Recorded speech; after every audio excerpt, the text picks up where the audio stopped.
Video में क्या क्या आपको देखने को मिलेगा, तो आपको मुख्य रूप से 10 प्रश्न है और 10 प्रश्नों को हम इसको क्या करेंगे, पोस्टमार्टम करेंगे, अर्थात प्रत्येक प्रश्न के साथ साथ कुछ एक्स्ट्रा फैक्ट भी आपको सीखने के लिए मिलेगा। तो सबसे पहला क्वेश्चन आपका है कि दो देशांतर रेखाओं के बीच की दूरी कितना होता है। दो देशांतर रेखाओं के बीच कितने मिनट का अंतर होता है, तो दो देशांतर रेखाओं के बीच जो है वह आपका 4 मिनट का अंतर होता है। कितना मिनट का अंतर होता है, 4 मिनट। इससे कुछ और एक्स्ट्रा फैक्ट समझते हैं हम लोग। दो देशांतर रेखाओं के बीच का दूरी कितना होता है, तो यदि आपसे देशांतर पूछे तो दो देशांतर रेखाओं के बीच का जो दूरी है, देशांतर रेखाओं के बीच की दूरी 111.32 किलोमीटर होता है। कितना, 111.32 किलोमीटर। फिर आपसे पूछे कि दो अक्षांश रेखाओं के बीच की दूरी कितना होता है, तो दो अक्षांश रेखाओं के बीच का दूरी सिर्फ 111 किलोमीटर होता है। तो यहां से हम लोग 3 प्रश्न को और पढ़ें। फिर से देखिएगा, दो देशांतर रेखाओं के बीच का कितना मिनट का अंतर होता है, तो 4 मिनट का। दो देशांतर रेखाओं के बीच का दूरी का कितना किलोमीटर का होता है, तो 111.3 किलोमीटर। फिर आपसे पूछे कि दो अक्षांश रेखाओं के बीच का दूरी कितना का अंतर होता है, तो 111 किलोमीटर। अक्षांश के लिए 111 और देशांतर के लिए 111.32 किलोमीटर। एक प्रश्न और यहाँ से बनता है कि दो देशांतर रेखाओं के बीच का दूरी को क्या कहते हैं, तो दो देशांतर रेखाओं के बीच की दूरी को हम लोग गोरे कहते हैं। गोरे क्या कहते हैं, गोरे। दो देशांतर रेखाओं के बीच की दूरी को हम लोग गोरे कहते हैं। तो हम एक पहला समझे प्रश्न से। चलिए दूसरा प्रश्न का है, आकाश का रंग नीला किस मंडल में मिलता है। आकाश का रंग नीला जो है किस मंडल में दिखाई देता है, तो आकाश का रंग नीला है यह आपको दिखाता है आयन मंडल। आयन मंडल, आयन मंडल। आकाश का रंग नीला जो है किस मंडल में दिखाई देता है, तो आयन मंडल। कुछ और हम एक्स्ट्रा फैक्ट समझते हैं। पूछेगा आपसे कि किस मंडल से वर्षा होता है, तो किस मंडल से, तो क्षोभ मंडल से। किस मंडल में बिजली चमकते हैं, तो आपका आंसर क्या होगा, क्षोभ मंडल से। किस मंडल में, क्षोभ मंडल से।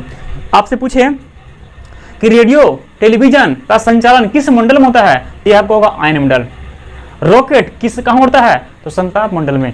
यही आपका इसका कुछ आपको एक्स्ट्रा फैक्ट समझे। चलिए तीसरा क्या नंबर है, चौसा का युद्ध किस नदी के तट लड़ा गया। तो सबसे पहले समझते हैं कि चौसा का युद्ध हुआ कब था। तो चौसा का युद्ध 1539 किसके बीच हुआ था, तो शेरशाह और हुमायूं के बीच। कौन सा युद्ध, चौसा का युद्ध 1539 में। पूछा क्वेश्चन आपसे कि चौसा का युद्ध किस नदी के किनारे लड़ा गया था, तो चौसा का युद्ध कर्मनाशा नदी के किनारे लगा था। कौन सा नदी, कर्मनाशा नदी किनारे। और कब हुआ था, 1539 में। किसके बीच, हुमायूं और शेरशाह के बीच। एक और युद्ध आपका है विलग्राम का युद्ध। क्या आपका है, विलग्राम का युद्ध कब हुआ था, तो 1 साल बाद जस्ट 1540 में। किसके बीच, उसी के बीच, हुमायूं और शेरशाह के बीच। कौन सा युद्ध, विलग्राम का युद्ध। और चौसा का युद्ध 1539 में किस नदी के किनारे, तो कर्मनाशा नदी किनारे। चलिए चलते हम लोग चौथे प्रश्न की ओर। समाचार पत्र किस सूची में आता है। समाचार पत्र है किस सूची का विषय है, तो देखिए समाचार पत्र है यह आपका है समवर्ती सूची का विषय है। किसका है, समवर्ती सूची का विषय है।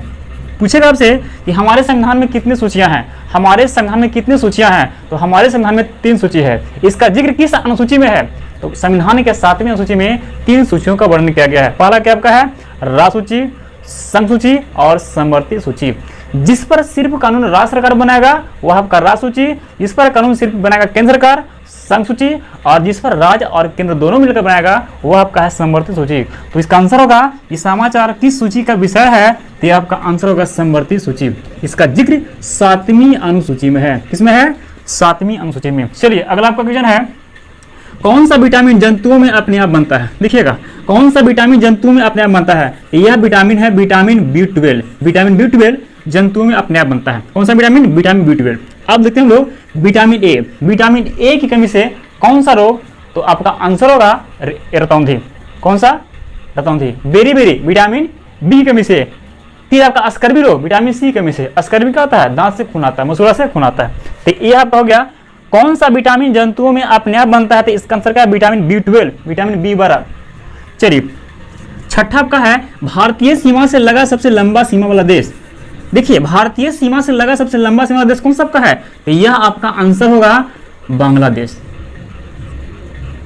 बांग्लादेश भारतीय सीमा से लगने वाला सबसे लंबा सीमा वाला देश बांग्लादेश है, जिसकी सीमाएं भारत से 40-96 किलोमीटर लगता है। कितना किलोमीटर, 40-96। अगर आपसे पूछे कि सबसे कम कौन लगता है, तो सबसे कम लगता है अफगानिस्तान। कितना किलोमीटर, 106 किलोमीटर।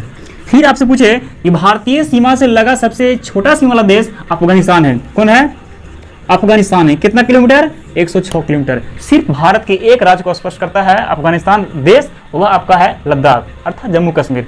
लद्दाख को स्पर्श करता है 106 सिर्फ अफगानिस्तान, और कितना किलोमीटर 106 किलोमीटर। बांग्लादेश भारत को कितने राज्य को स्पर्श करता है, तो बांग्लादेश भारत के 5 राज्य को स्पर्श करता है। कितना राज्य, 5 राज्य। तो हम यहाँ से देखें, भारतीय सीमा से लगा सबसे लंबा सीमा वाला देश कौन सा है, बांग्लादेश। कितना किलोमीटर, 40-96। उसके बाद सबसे कम कौन है, अफगानिस्तान। अगर आपसे पूछे कि चीन का सीमा भारत से कितना राज्य को स्पर्श करता है, तो आंसर 5 होगा। कितना किलोमीटर, तो 34-88 किलोमीटर। कितना किलोमीटर, 34-88। फिर पूछा आपसे कि पाकिस्तान कितना लगता है, पाकिस्तान कितना लगता है, तो पाकिस्तान इसका तीसरा स्थान है, अर्थात 33-23 किलोमीटर। कितना, 33-23। उसके बाद पूछे नेपाल, नेपाल कितना लगता है, तो नेपाल 17-51 किलोमीटर। नेपाल कितना, 17-51 किलोमीटर। उसके बाद पूछे आपसे म्यांमार कितना लगता है, तो 16-43 किलोमीटर। उसके बाद पूछे आपसे कि आपका भूटान कितना लगता है, तो भूटान लगता है 699 किलोमीटर। यही भारत की सीमा से लगने वाला सबसे प्रमुख देश है। सबसे ज्यादा कौन है, बांग्लादेश। उसके बाद आपका चीन 34-88, उसके बाद पाकिस्तान 33-23, उसके बाद नेपाल 17-51, म्यांमार 16-43, भूटान 699 किलोमीटर, और सबसे कम कौन आपका, अफगानिस्तान 106 किलोमीटर। बाकी देश सिर्फ म्यांमार और भूटान को छोड़ करके बाकी जितने भी देश हैं भारत के 5 राज्य को स्पर्श करता है। चलिए हम लोग चलते हैं अगले क्वेश्चन की ओर। तो आपका आंसर होगा भूटान।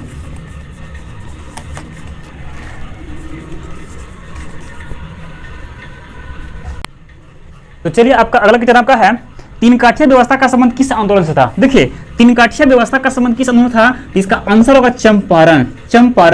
चंपारण आंदोलन। अगर आपसे पूछे कि तीन काठिया व्यवस्था का संबंध किस आंदोलन से था, तो यह क्या होगा, चंपारण आंदोलन। कब हुआ था, 1917 में। आपसे पूछे इनका इससे संबंध किस व्यक्ति का है, तो महात्मा गांधी का सबसे अधिक संबंध है। महात्मा गांधी दक्षिण अफ्रीका गए थे, 1893 में गए थे। आए कब थे, तो 1915 में आए थे। और आने के जस्ट बाद महात्मा गांधी का भारत में सबसे जो पहला आंदोलन था, इसका नाम था चंपारण आंदोलन, जिसमें तीन काठिया व्यवस्था को समाप्त करना था। कब, 1917 में। यहाँ से एक फैक्टर और हम समझते हैं लोग कि तीन काठिया व्यवस्था के बाद 1916 में एक लखनऊ में अधिवेशन हुआ था, जिसको लखनऊ अधिवेशन कहते हैं। इसी में ही सबसे पहली बार हिंदू और मुस्लिम में वार्ता चला, और इसी में गरम दल अंदरम दल का मिलाप हुआ। अगर पूछे आपसे गरम दल अंदरम दल कब टूटा था, तो ये आपका सूरत अधिवेशन 1907 में। इसमें गरम दल अंदरम दल दोनों अलग हुए थे, और जुटा कब था, अर्थात 1907 में ब्रेकअप हुआ था, और 1916 में दोनों का पेचअप अर्थात मिलन हुआ था। इस अधिवेशन की अध्यक्षता किसने किया था, यानी कि लखनऊ अधिवेशन की अध्यक्षता किसने किया था, तो अंबिका चरण मजूमदार किया था। तो इसका आंसर होगा आपका चंपारण आंदोलन। इसी में तीन काठिया व्यवस्था को अपनाया गया था। चलिए अगला क्वेश्चन आपका है, जीवन रक्षक धातु किसे कहते हैं। तो देखिए एक होता है जीवन रक्षक हार्मोन और एक होता है जीवन रक्षक धातु। तो जीवन रक्षक धातु बोलते हैं रेडियम को। किसको बोलते हैं, रेडियम को। अगर आपसे पूछे रेडियम का परमाणु संख्या कितना होता है, तो रेडियम को होता है 88। क्या होता है, 88। जीवन रक्षक धातु किसको बोलते हैं, तो रेडियम को। इसकी परमाणु संख्या कितना होती है, तो 88। आपसे पूछे फिर कि जीवन रक्षक हार्मोन किसको बोलते हैं, तो एड्रिनल। जीवन रक्षक हार्मोन आपका एड्रिनल है। चलिए अगला आपका है कि सबसे असफल पंचवर्षीय योजना कौन था। देखिएगा सबसे असफल पंचवर्षीय योजना कौन था, तो सबसे असफल यदि आपसे पूछे तो तीसरी पंचवर्षीय योजना सबसे क्या था, असफल था। सबसे असफल क्यों था, क्योंकि इसके शुरू होने के जस्ट पहले भारत और चीन युद्ध 1962 में हुआ था। 1962 में इसके बीच भारत और चीन युद्ध, इसमें भारत को हार का सामना करना पड़ा था। दूसरा में 1965 में भारत और पाकिस्तान युद्ध हुआ था। ये युद्ध के कारण जब तीसरी योजना शुरू हुआ तो यह काफी असफल माना गया और काफी असफल सिद्ध हुआ। तो कब, 1962 में कौन सा युद्ध, चीन युद्ध, भारत चीन युद्ध। 1965 में भारत और पाकिस्तान युद्ध। जस्ट इसके बाद 1966 में लाल बहादुर शास्त्री का मृत्यु ताशकंद में हो गया था। कब, 1966 में। तो पूछे आपसे किस भारत के प्रधानमंत्री का मृत्यु विदेश में हुआ था, तो लाल बहादुर शास्त्री। कब हुआ, 1966 में। चलिए अगला आपका है पर्यटन दिवस कब मनाया जाता है। कौन सा दिवस, पर्यटन दिवस। तो देखिएगा पर्यटन दिवस कब मनाता है, तो ये आपका आंसर होगा 27 सितंबर। 27 सितंबर कौन सा दिवस, पर्यटन दिवस। कब, 27 सितंबर। आपसे पूछे कि महिला दिवस कब मनाते हैं, तो 8 मार्च को। शिक्षक दिवस कब मनाते हैं, तो 5 सितंबर को। शिक्षा दिवस कब मनाते हैं, तो 8 सितंबर को। खेल दिवस कब मनाते हैं, तो 29 अगस्त को। उपभोक्ता अधिकार दिवस कब मनाते हैं, तो 15 मार्च को। फिर यहां से एक और प्रश्न बनता है कि जल दिवस कब मनाते हैं, तो जल दिवस मनाते हैं 22 मार्च को। पृथ्वी दिवस कब मनाते हैं, 22 मार्च को। 22 अप्रैल को पृथ्वी दिवस, 22 अप्रैल को। और विश्व जल दिवस 22 मार्च को। फिर आपसे पूछे कि बिहार दिवस कब मनाते हैं, तो 22 मार्च को बिहार दिवस मनाया जाता है। तो यह आज के लिए अंतिम क्वेश्चन था। यदि आपको सही लगा हो तो वीडियो में कमेंट करें और बताएं कि फिर इसी प्रकार का आपको वीडियो चाहिए तो कृपया कमेंट